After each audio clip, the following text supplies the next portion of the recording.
Hello, lazarusworld പുതിയൊരു വീഡിയോയിലേക്ക് എല്ലാവർക്കും സ്വാഗതം. എൻ്റെ പേര് ലജിത രാജേഷ്. ഇന്ന് ഞാൻ വന്നിട്ടുള്ളത് ഇന്ത്യൻ പാചകരീതിയുടെയും പേർഷ്യൻ പാചകരീതിയുടെയും സമ്മിശ്രമായിട്ടുള്ള മുഗളായി ചിക്കൻ ഹന്തി എന്ന റെസിപ്പിയുമായിട്ടാണ് കേട്ടോ. പേര് പോലെ തന്നെ ഒരു വെറൈറ്റി ഡിഷാണിത്.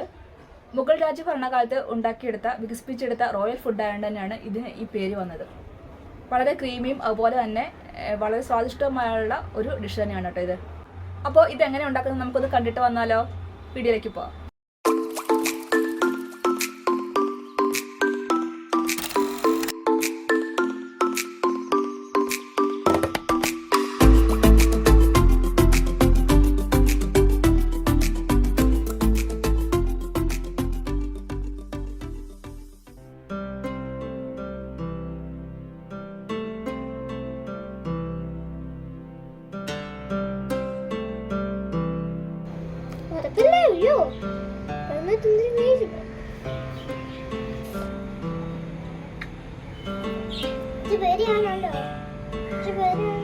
കുഞ്ഞെ, കിളിയെ കൊണ്ടിരിക്കാണ്ട് വേഗം സ്കൂളിൽ പോകാൻ ഒരുങ്ങട്ടോ. മുഗളായി ചിക്കൻ ഹന്തി ഉണ്ടാക്കാൻ വേണ്ടിയിട്ട് ഞാനിവിടെ 1/2 കിലോ എല്ലില്ലാത്ത ചിക്കൻ പീസസ് എടുത്ത് വെച്ചിട്ടുണ്ട് കേട്ടോ. ഇനി അതിലേക്ക് നമുക്ക് ഒരു 1/2 സ്പൂണോളം കുരുമുളക് പൊടിച്ച് ചേർത്ത് കൊടുക്കാം. കൂടാതെ പാകത്തിന് ഉപ്പും ചേർത്ത് കൊടുക്കാം.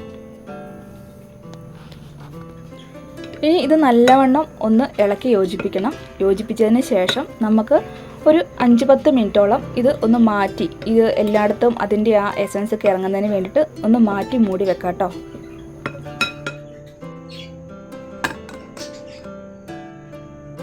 നമ്മുടെ ചിക്കൻ പീസസ് അവിടെ ഇരുന്ന് സെറ്റ് ആകുന്ന സമയം കൊണ്ട് നമുക്ക് അതിന് വേണ്ട സാധനങ്ങളൊക്കെ ഒരുക്കാം. അപ്പോൾ അതിന് വേണ്ടിയിട്ട് ഇഞ്ചി വേണം, വെളുത്തുള്ളി വേണം. ഇഞ്ചി ഒരുപാട് വേണ്ട, ഒരു ഇടത്തരം കഷ്ണം ഇഞ്ചി, ഒരു 10-15 ചുള വെളുത്തുള്ളിയുമാണ് വേണ്ടത് കേട്ടോ. നമ്മൾ ഒരുക്കി വെച്ച ഇഞ്ചിയും വെളുത്തുള്ളിയും ഒന്ന് ചതച്ച് നല്ലവണ്ണം ഒന്ന് എടുക്കണം കേട്ടോ.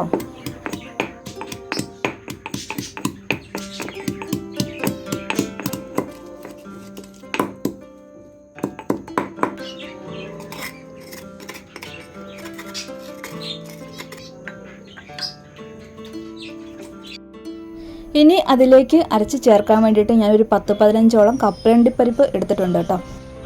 അത് നല്ലോണം ഒന്ന് അരച്ചെടുക്കണേ.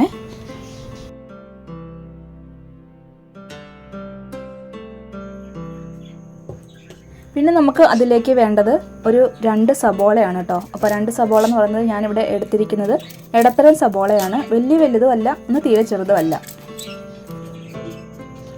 ഈ സബോള നല്ലവണ്ണം ഒന്ന് ചതച്ചെടുക്കണം. അതിനുശേഷം നമുക്ക് നമ്മുടെ ചട്ടിയിൽ എണ്ണ ഒഴിച്ചിട്ട്, ഏത് ചട്ടിയിലാണ് ഉണ്ടാക്കുന്നത് അങ്ങോട്ടേക്ക് എണ്ണ ഒഴിച്ചിട്ട് ഈ സബോള ഇട്ട് നല്ലവണ്ണം ഒന്ന് മൂപ്പിച്ചെടുക്കണം. നല്ലവണ്ണം എന്ന് പറഞ്ഞു കഴിഞ്ഞാൽ ഒരു ബ്രൗണിഷ് നിറമാകുന്നിടം വരെ മൂപ്പിച്ചെടുക്കണം കേട്ടോ. ഇനി ഈ സമയത്തേക്ക് നമ്മുടെ ഇഞ്ചി വെളുത്തുള്ളി പേസ്റ്റ് നമുക്ക് ഇട്ട് കൊടുക്കാം. അതും കൂടെ ഒന്ന് ഇളക്കി യോജിപ്പിച്ചതിന് ശേഷം ആ കൂട്ടത്തിലേക്ക് ചിക്കൻ പീസസ്, നമ്മൾ മാറിനേറ്റ് ചെയ്യാൻ വെച്ചിരുന്ന ചിക്കൻ പീസസും കൂടെ ഇട്ട് കൊടുക്കുക. എന്നിട്ട് നല്ലവണ്ണം ഒന്ന് ഇളക്കിയതിന് ശേഷം അത് ഒരു 5-10 മിനിറ്റോളം മൂടി വെച്ച് വേവിക്കുക.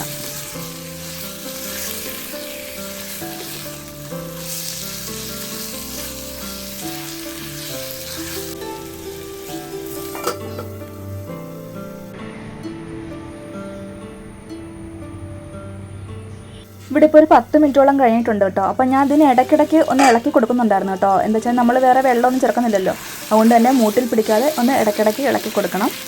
ഇനി നമുക്ക് ഇതിലേക്ക് നമ്മുടെ ആവശ്യത്തിന് വേണ്ട മഞ്ഞൾപ്പൊടി, ഇപ്പോൾ ഒരു 1/2 സ്പൂൺ മഞ്ഞൾപ്പൊടി ഞാൻ ഇടുന്നുണ്ട്.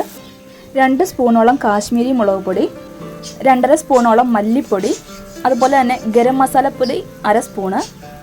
പിന്നെ നമുക്ക് ജീരകം, ഒരു 1/2 സ്പൂണോളം ജീരകം പൊടിച്ചതും കൂടിയാണ് ഈ കൂടെ ചേർക്കുന്നത്. എന്നിട്ട് ഇത് നല്ലവണ്ണം ഇളക്കുക കേട്ടോ.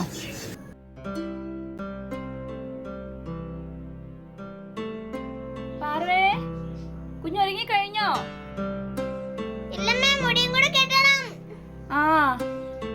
ഒരു 5 മിനിറ്റിന് ശേഷം ഇതിൽ എണ്ണയൊക്കെ തെളിഞ്ഞു വന്ന സമയത്ത് തക്കാളി സോസും കൂടെ ഞാൻ ഒഴിച്ചു കൊടുത്തു.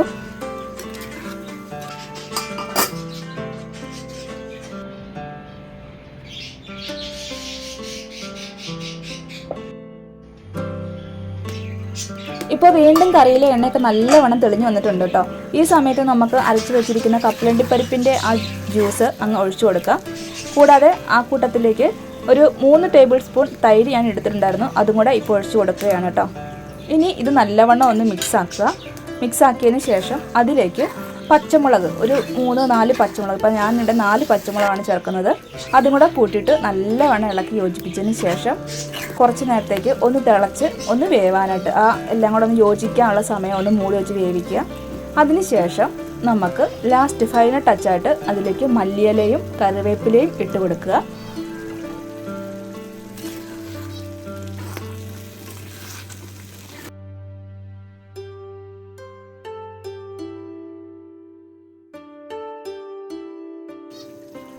കറി ഇനിയിപ്പോൾ നമുക്ക് അടുപ്പിൽ നിന്ന് മാറ്റാം കേട്ടോ. കറിയൊക്കെ ഇവിടെ റെഡി ആയിട്ടുണ്ട്.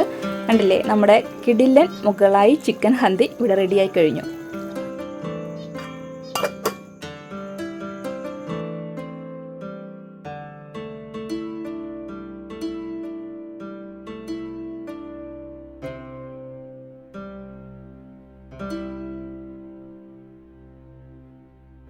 പാറുവേ, സമയം പോണു കേട്ടോ, വേഗം വന്ന് കഴിക്കത്.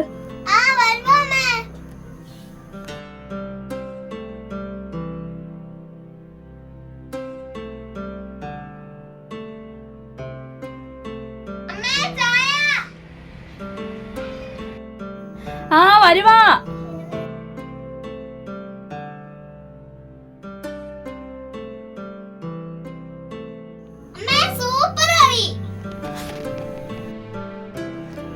വേഗം കഴിക്കാൻ സമയം പോയിട്ടോ.